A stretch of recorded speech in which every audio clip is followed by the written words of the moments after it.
Hello world and welcome to this edition of Tech on Fire with Blaze. I'm Blaze Stewart, architect at Monolith. Today we're going to be talking about rocking out with JAMStack.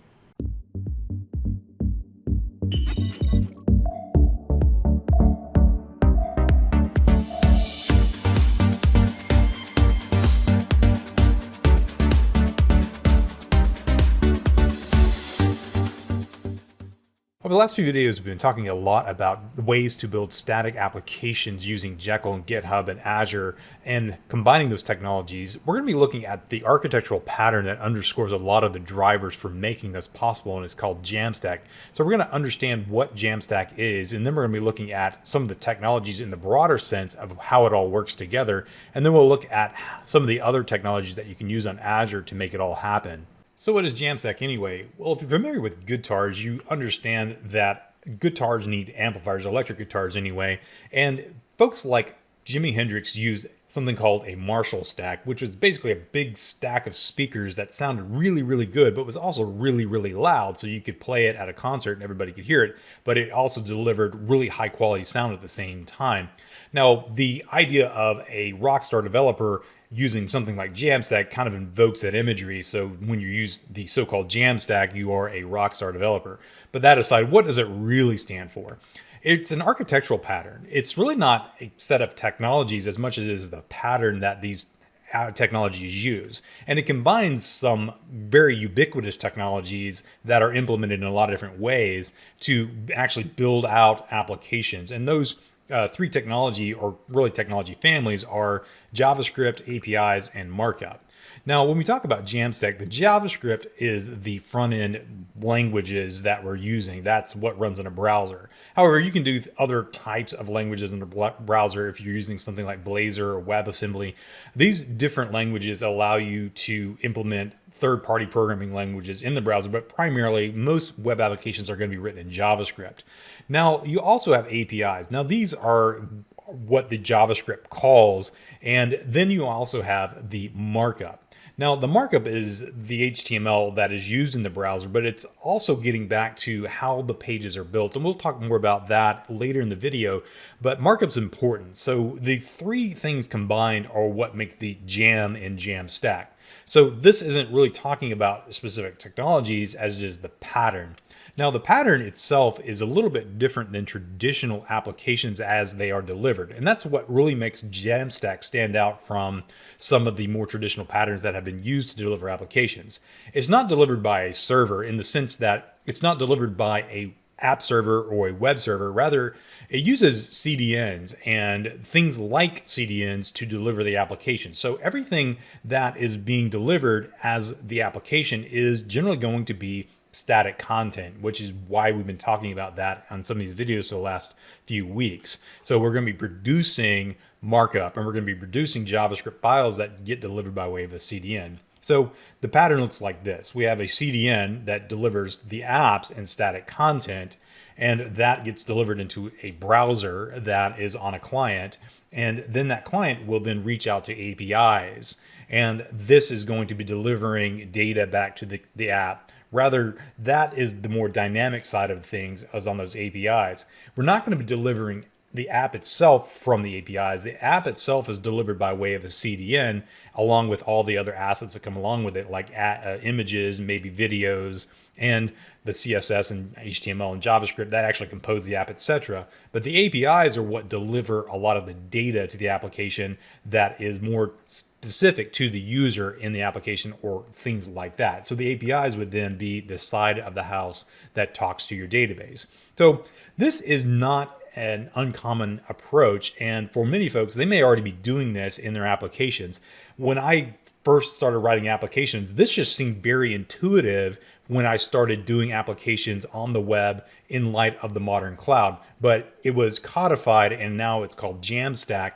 And it's just the way to think about it and give it a term. But when this was originally proposed, nobody called it that. But the pattern itself is nothing new. It just seemed very intuitive given the technologies that were available whenever we started moving things into the cloud and using cloud-first paradigms. So how does this compare to traditional applications? Well, we looked at the JAMStack already. Traditional apps look something like this, where we have a web server, and we might have apps and CMSs and things like that on there. Now, these might be teased apart where you have an API server and a web server. The web server is principally responsible for delivering the HTML, etc., and the API server delivers the data, but still it requires that the server do some kind of processing. While over here, the app is being delivered by static content. It's just everything enveloped in that application is delivered by a CDN, while over on this side, we need a server to render the application before the browser ever gets it. And in that case, we might have a database attached to it and so on. This traditional approach still might use a CDN though. That's to accelerate the load time of the application. So you might put your JavaScript, your static assets like images and videos, etc. on the CDN, but the bulk of the application is still going to be delivered by the web server. The UI components are going to be rendered first on the web server and then sent back to a browser. But this approach is still valid, and it's not to disparage it. It still has its place, and there are plenty of applications that will lend themselves to this approach. It's just understanding that JAMStack is just another way of doing something that you might otherwise do in a more traditional approach if you're used to that. The traditional approach is very popular with content management systems like WordPress, Joomla, and then uses things like ASP.NET applications, etc., while CDNs can still be used to deliver applications in the JAMStack style if you're going to go with this approach. And we'll talk about some of the engines that can be used in this context later in this video. So let's talk a little bit about the backend, if you will, for JAMStack. Now, JAMStack starts with content and templates. Now, this is not a foreign concept if you're familiar with content management systems. With JAMStack, you might have a set of files, typically in a markup language like Markdown or HTML or something else like that, where you're basically just providing some basic syntax to declare what a document is going to look like. And what happens to that content is it ends up getting merged with some kind of template and a template engine. And that generation engine is going to output some kind of static site or app. And this is all done through automation. So basically using something like GitHub or Azure DevOps or some process that exists internally, what you're basically going to have is some kind of content that is going to be residing in some kind of store. It could be just simple files, or it could even be something like a database, and some kind of templates that are basically going to have some kind of logic inside of those templates that get interpreted by some kind of engine that outputs static content, that is HTML, CSS, JavaScript, and images and other associated files. And then from that static content, you might be able to bundle it, you might be able to package it in a way that gets shipped out to an HTTP host. And that HTTP host is simply just going to be serving up files at that point. So it's not going to be doing any kind of server-side processing. It's simply just going to be taking the files and accepting those and then returning those back to a browser, but simply by doing HTTP request as is, no server-side processing. It's just reading the file and sending it back to the client as it was written from the generation engine. This allows the HTTP host to deliver the actual content to content delivery networks, or CDNs, so that it is in close proximity to those folks that are actually going to be consuming the application.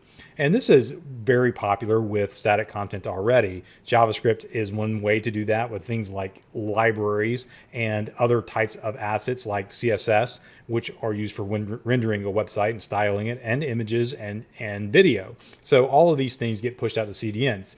Now, by using a backend for JAMStack to push this to an HTTP host, you can push your entire application now to a CDN and have it delivered by the CDN in a way that is close to the client. So the clients can then access that application from whatever resident CDN they might have, and then they can get that client, load it quickly without having to make the first request to a specific web server that might be residing in a very specific data center.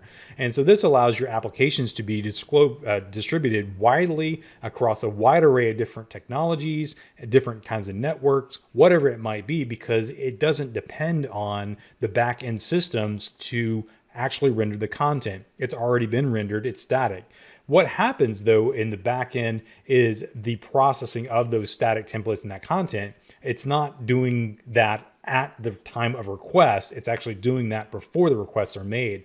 And so this puts a lot more responsibility on the client to actually deliver a lot more of the dynamic content that you might have in the application. So it does shift a little bit more of the processing to the client in this particular paradigm rather than relying on the server to do that. But this is very much a possibility with some of the frameworks that exist. So I want to talk about some of this in the context of HTML-based applications using JavaScript rather than some of the more traditional approaches that we might have taken with something like a ASP.NET application or a PHP application. So let's go back and talk about some of these boxes for just a second here. Now, when we talk about static apps and so on, what we're talking about is the ability to build dynamic applications and dynamic websites, but the actual content that gets delivered to the browser isn't pre-rendered at the time of request. So it's not on demand. It's all done by the context of this generation engine, which we'll mention in just a minute. So this puts a lot more heavy lifting on the part of the browser to do a lot more of that dynamic content generation, but it's not being done at the time of request. So the browser is going to be responsible for a lot of that heavy lifting now. And so there's a lot of frameworks that do lend themselves to this. And here's a few that are worth mentioning: Vue, React, Ember, and Backbone and Angular. Most JavaScript developers are going to be very familiar with Angular, but just because it's so popular. Vue.js is a very popular one that's kind of come in recent years. React focuses a lot on UI, but not so much on architectural patterns. Ember is a combination of UI and patterns, and Backbone is mostly just for MVC patterns and that kind of thing. But all of these kind of do a very similar thing, and that's provide a dynamic experience to the end user in the context of a browser. Now, we could implement these using a single page application, which is a pattern that is typically used for applications that act more like a desktop application but are actually web apps, in that a browser will render a single page, and then that single page will have a lot of familiar motifs like drop-down menus and dialogues and those kinds of things that are very familiar in the context of a desktop application, but these are being done in the context of a browser. They can also be used for websites that don't use single page applications as well, and you might navigate away from a page, but you can still have dynamic content on that page. And that's a very popular way to use some things like Vue.js or React or even Angular in that instance. However, Angular is typically more oriented to single page applications. But the point I'm making here is that these are going to be frameworks that you use to build dynamic websites, even though the content that is being delivered to them is just a bunch of static files that get rendered and delivered by way of a CDN. Now, having said all that, you don't have to use a framework to do this. It just can take some of the edge off the development of particular applications. You can do this all inside of just plain JavaScript.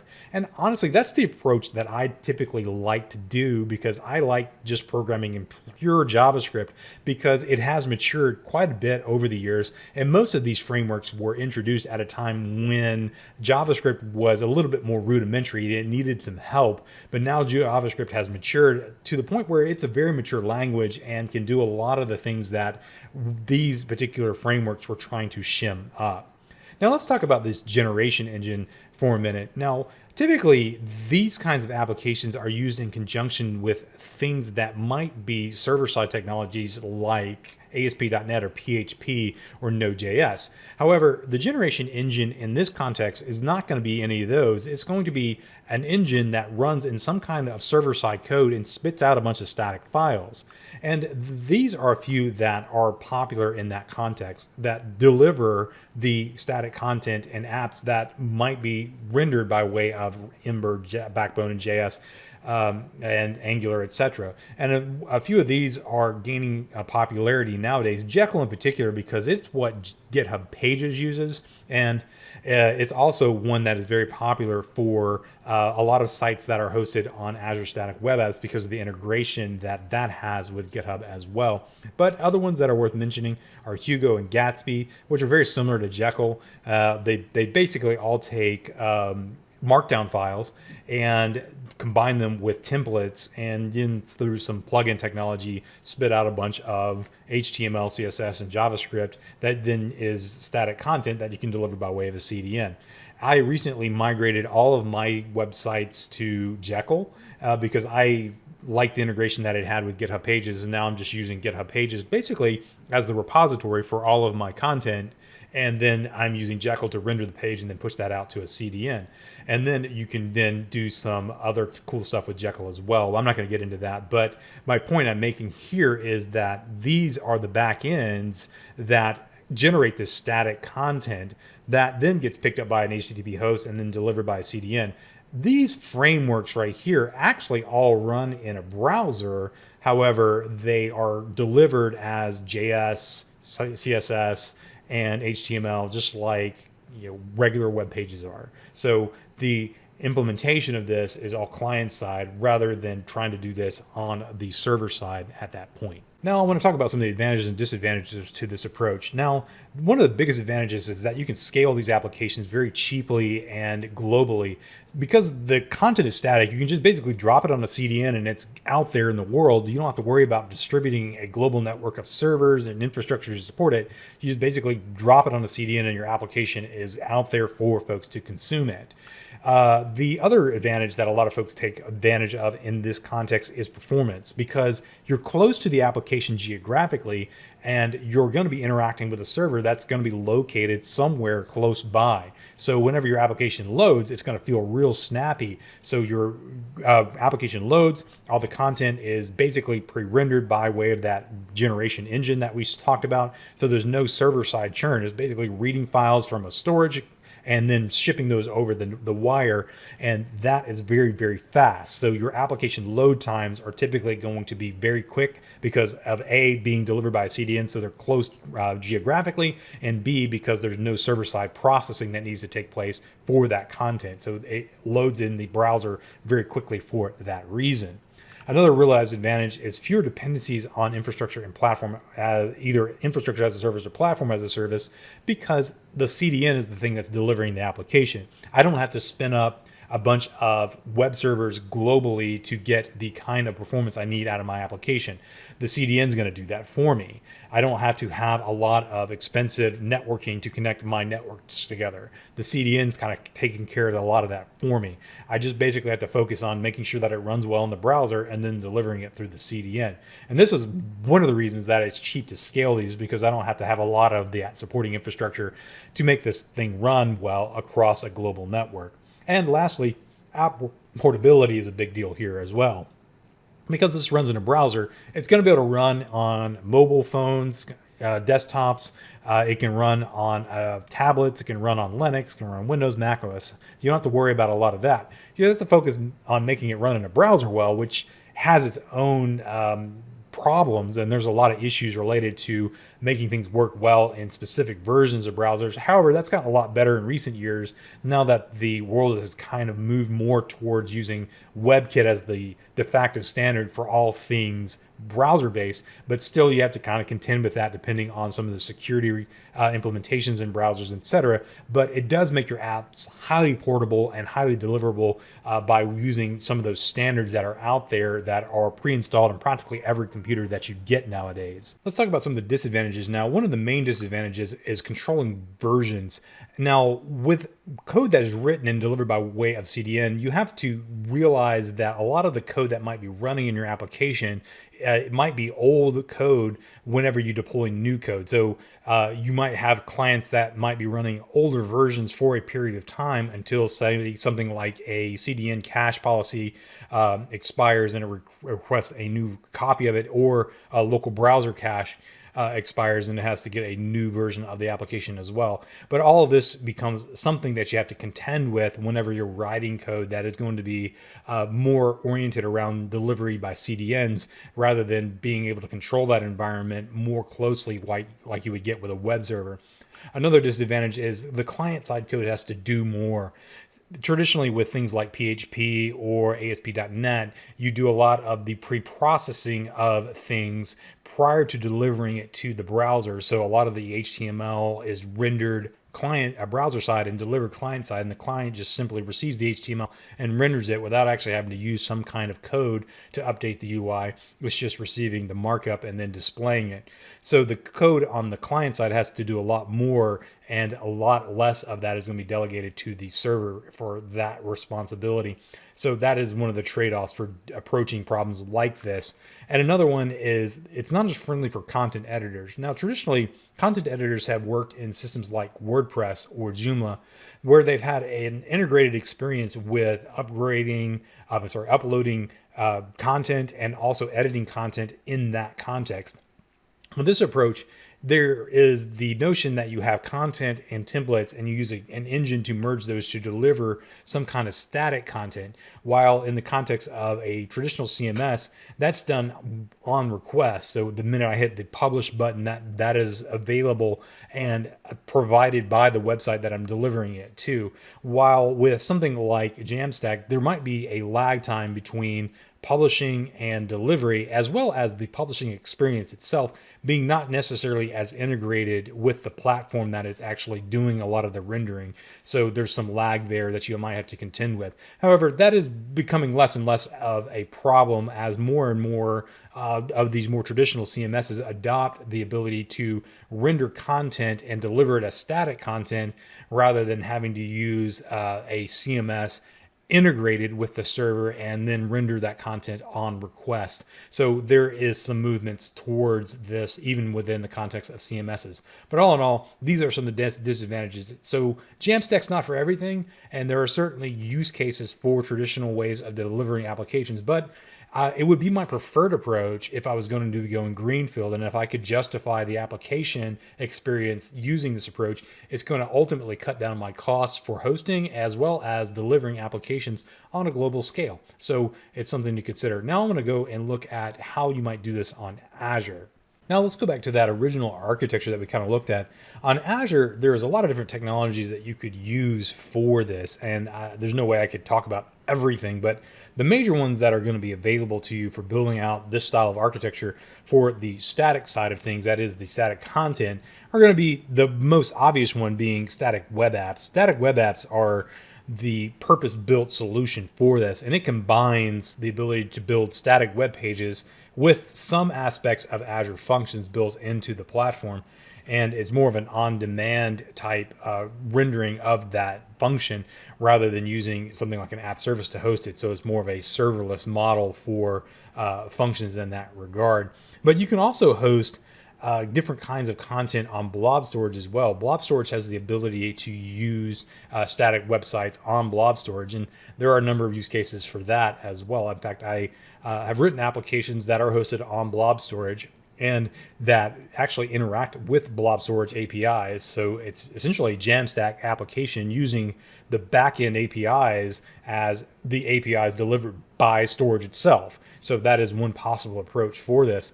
And of course, these both take advantage of Azure CDN. And Azure CDN is Azure's content delivery network. And you can integrate Azure CDN with Akamai. Or if you want to, you can front end the static web app or the blob storage with something like Cloudflare or Akamai and have those pick up the content and deliver it through a third-party content delivery network. In fact, I typically like to use Cloudflare in front of a lot of my applications because it provides some additional security features like web application firewalls and DDoS protection, but it also gives some content acceleration and things like that as well. Now, talking about the API side, with the API side, one of the most obvious ways that you can deliver APIs is with Azure Functions. The bulk of the conversation around JAMStack is mostly on the static content and the rendering of that, but APIs is a part of that because the A in JAM is APIs. And the most obvious way to implement that is using Azure Serverless. And Azure Serverless with Azure Functions would be the choice there. Now, if you didn't have the ability to write functions for some reason, you can always deliver things by way of app services if you wanted to write APIs using that model as well. Technically, functions runs on app services, but the functions have a billing model that is a so-called consumption model or serverless model that allows you to do it on demand. So you only build for the seconds that your actual function runs, rather than being billed continuously, whether you're using the actual compute or not, like you would with app services. So with app services, you're basically just paying for capacity, whether you use it or not. With functions, you're actually paying for what you actually use. So the ability to use other things is out there as well. As I mentioned in one application I want to show you in just a second, I wrote an application that used blob storage APIs as the backend APIs for the application. The actual application is also hosted on blob storage as well, but utilizing the Azure APIs for that enables you to create an application that is both static content, but also uses some of the native APIs available from Azure to do a lot of the cool things that you could do with traditional APIs, because Azure Storage provides not only storage for blobs, but you can use it for queuing through Azure Storage Queues. It also has tables, Azure Tables, for storing data in a semi-structured data in a table, and it has the ability to filter that data with OData. So with those two different technologies, you can build some rather robust applications just using the APIs available from storage accounts. And you're basically just build on the requests rather than actually having to worry about maintaining a server or anything like that. And then with that, you can also do global distribution and a lot of other cool things on the API side. So let's go look at a couple of examples of this and how I implemented it in a couple of applications, and we'll see how those work, and we'll get into some of the technical details on Azure, why I chose to do it that way, and we will talk about some of the caveats as well. First app I want to show you is one called Blobcaster. Now this one doesn't really render content by way of something like Jekyll, but it does do some content rendering within the context of the application. And this is a little application I wrote using a single page application, and it's hosted entirely within the context of blob storage. It hosts the MP3s for the podcast in blob storage. The application is hosted on the static content service feature for blob storage, and it also uses the storage APIs to manage the content using the application. So it's taking advantage of basically those three features. So I have an application that adopts the JAMStack paradigm hosted entirely on blob storage. So this application is something I could distribute through a CDN very easily without having to change any of the code. But at the same time, I'm using some of the native APIs built right into Azure to make the application work. So it's a very simple to use, easy application. It didn't take me that long to write it, but it did make managing a podcast very easy. I don't really podcast anymore, but I wanted something that I could use to manage it, and that's what I wrote. So I still have it up on blob storage because it costs very little to host this. I think I pay 10 cents a month to host it because it's not very expensive storage. In addition to that, it's just very basic. There's no compute really. All the compute is really on the front end inside of my browser, so I don't really have to pay for a lot of things like server-side compute and all that. I'm just using the APIs to update things on the storage account. So this is the way it's hosted. I've got this $web container here, and that's where you put the content for the web page as well as the episodes. And this is also where the admin page is hosted for it as well. Now to log into this, I have a way to do that using a shared access token. And the shared access token is the way I'm currently doing it. Now I'm about to do an upgrade on this application to integrate it with Azure Active Directory, because that's a new feature that you can do with storage accounts, is that you can log in with Azure Active Directory and then get a token that will allow you to access storage accounts that way. And that way I don't have to use a SAS token to do this. When I wrote it, that feature wasn't available in blob storage. But in any case, that's how I do it. So I basically can come down here to a static website to get the URL for this. And I'm going to use this particular one, but I actually have a simpler one that I use for the actual website that is more the front-facing side of this. But if I go to this URL, type in admin.html, it's got my SAS token already stored there, and I've remembered the credentials. I'm going to log in. And it accesses the storage account by way of the APIs available. And you can see here, I have all of my podcasts right here. If I want to add a new episode, I can click new episode and just ask me to fill in some data about it. I upload a file and it adds the episode. I want to download an episode, I can do that. I can save the episode, among other things. So I can click the buttons and do different things on this application. Episode saved. If I want to edit it, I can edit the metadata right here, download it. And if I want to edit the metadata for the podcast, and it's just all this stuff right there. It's just the metadata that's stored as part of this particular application. Now, all the information I'm storing here about the actual podcast episodes is actually stored on the MP3 files metadata in blob storage. So that's just a feature that I'm taking advantage of inside of blob storage to make this application work. So again, a very simple application, but it does give you the idea what you can do with something like a JAMStack application. And I have this hosted at podcast.blaze.net. If you access it without HTTPS, just HTTP, it'll give you this site right here. And this is what was generated from this single page application. So if I create a new episode, it actually renders some HTML and updates the home page right here, as well as generates this XML file as well. So that is in keeping with the kinds of paradigms that you would have with JAMStack, where you're kind of merging content with templates and then outputting static content, but I'm just doing it all in a single self-contained environment with this particular application. Now, the second app I want to show you is my website, which I use for my writing projects. At night, I like to write novels. But this application is really a website, but it's using Jekyll in combination with GitHub, and it's also using Azure Static Web Apps to host it. I've also got some functions and other stuff associated with that. So I'm going to kind of walk through this a little bit just to show you kind of what you might deliver by way of a site using the JAMStack approach. So this is the actual rendered site, and it's using Jekyll, and I did a whole video on that, which I'll link in the video description below, on rendering this site. Now, since I did my last video, I implemented a shopping cart feature on this, and this shopping cart feature is basically a shopping cart that uses a combination of services in combination with some things that are rendered by way of Jekyll. Now, I'm not going to get into the details of all that, but basically what I can do with this shopping cart is I can render a cart using the client-side technologies that I have available to me. And then once I'm ready to check out, I can go over here to this page and check out, and it's integrated with APIs from PayPal. And so the PayPal APIs then interact with this website. So this is using some of the PayPal APIs right here to get the processing of the payments, as well as handling the backend for the shipping and all that. That's what PayPal manages. But once PayPal kind of steps out of the way, I'm calling into some of the APIs that are available on the actual server side stuff that I built for this, that are part of the APIs of this website that handle a lot of the processing that I have to do after payments have been received. So for this particular one, what I did is I ended up writing a couple of Azure functions to handle some of this backend. So that kind of is in keeping with that API aspect of what we're doing with JAMStack. Now, if I come over here into this functions app, I have basically three functions. One is a webhook that gets called by the PayPal API. So once PayPal is done processing, it continues in the line by calling my webhook that then gets the order from PayPal saying, hey, that payment's been received.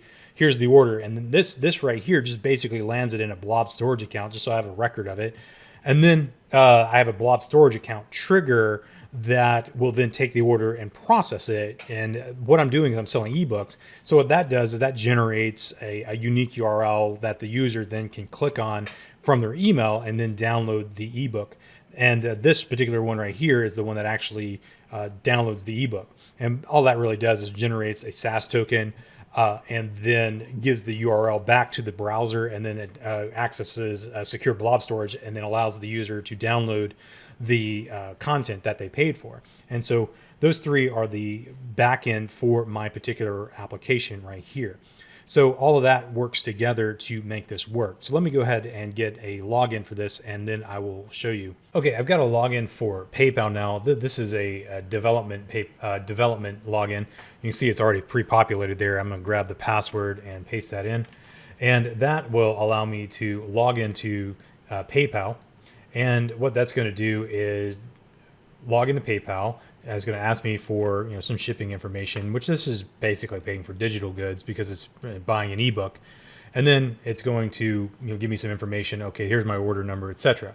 In a minute, I'm going to get an email, and I'll show you the links for that email, and that's going to call one of those backend APIs as well. So here is the actual email that I got from my website. This was generated by the backend services, so it's given me two links because I bought 2 copies of this ebook. I can download it twice. So I'm going to click on this link, and basically what it's going to allow me to do is download the ebook, and then I can open that up and read it using an app like this. So basically a very simple app that allows me to read an ebook. So that's the digital good that I bought with this particular PayPal transaction. I used a demo account or a dev account to buy this. In any case, that's what I can do with this kind of backend service. Now, it cost me very little or nothing to host this because this is running on Azure using a consumption-based model, etc. Now, this cart is implemented using JavaScript, and there's some backend processing. I made the cart available as open source. If you're interested in that, it's GitHub/theonemule Jekyll-PayPal-cart, and I have a demo site right here. But it doesn't have PayPal integration turned on, but that's very easy to do. It's basically just getting a client ID and popping it in there. And the code's pretty straightforward too. But this has the same implementation. It's just using a website for demo purposes right here. So I can buy and sell goods online using the Jekyll JAMStack approach for this particular one. I know we've already looked at the backend for this kind of stuff using GitHub pages and so on, so I'm not going to go over that. But the idea that you can use something as simple as a static web page and generate content and then have an e-commerce website is something that is pretty cool, and not have to pay out the nose for it, and also be able to get a very custom experience if you so choose, whenever you're doing something like I do, selling books online because I like to write. So that wraps up the demos for this particular instance. So if you're interested in learning more about this, there's more links in the description below where I cover a number of these topics. I'll post links to a lot of the stuff that I've been talking about here so you can get more information about it. But again, a very cool approach to app dev. I've used it on a number of apps so far, and I will probably use it for a number of apps in the future as well.